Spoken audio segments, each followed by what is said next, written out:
My name is Matthew Walker. I am a professor of neuroscience and psychology at the University of California, Berkeley, and I am the author of the book, Why We Sleep. What are things that we can all do tonight and in the future to start getting better sleep?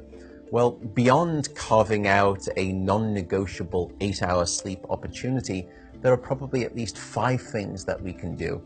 The first is that we have to try and maintain regularity. And if there's one thing that you take away from this, it would be going to bed at the same time and waking up at the same time, no matter whether it's the weekday or the weekend. Even if you've had a bad night of sleep, still wake up at the same time of day and reset.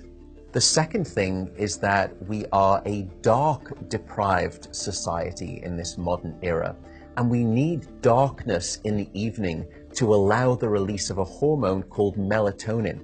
And melatonin helps the healthy timing of our sleep. So try to dim down half the lights in your home in the hour before bed. Stay away from screens, especially those LED screens. They emit blue light that actually puts the brakes on melatonin. And those blue light emitting devices fool your brain into thinking that it's still daytime, even though it's nighttime and you want to get to sleep. The third key ingredient is to keep it cool. Many of us actually have a bedroom that's too warm in terms of temperature. So an optimal temperature is about 68 degrees Fahrenheit or about 18.5 degrees Celsius.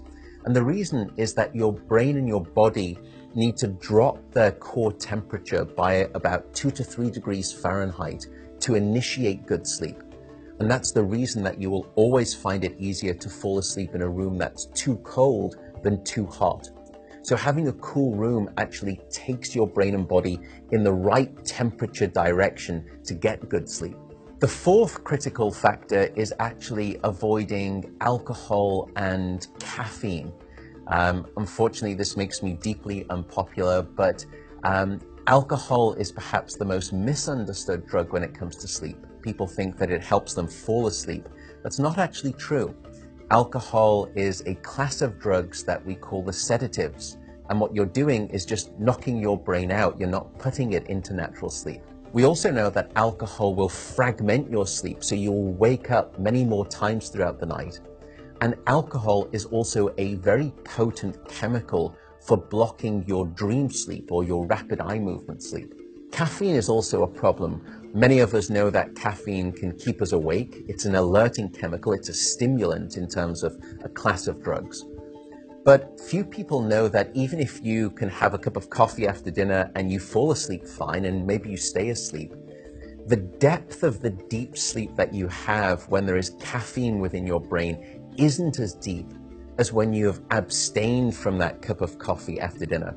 So as a consequence, you wake up the next morning, you feel unrefreshed, and you don't remember waking up or having a difficult time falling asleep, but now you find yourself reaching for 2 or 3 cups of coffee in the morning, and you develop this dependency, this addiction cycle. The fifth and final tip for better sleep is to not stay in bed awake. So if you haven't fallen asleep within 20 or so minutes, or you've woken up and you're finding it difficult to fall back asleep, don't stay in bed awake. The reason is that your brain very quickly starts to learn the association between your bed being about the place that you're awake rather than your bed being about sleep. So the advice is to get up, go to another room, and in dim light, just read a book. No screens, no email checking, no food. And only when you feel sleepy should you return to bed. And that way you can actually then relearn the association between your bedroom being about the place of sleep rather than being awake. I should also note that some people don't like the idea of getting up and going out to a different room if it's dark and they're warm in bed. An alternative is actually meditation. Meditation has been demonstrated in clinical trials to help people just relax the body, calm down the fight or flight branch of the nervous system that can happen when we wake up in the middle of the night and we have that Rolodex of anxiety thoughts. And by meditating, you can start to quiet the mind as well as the body, and that also helps you fall back asleep more easily.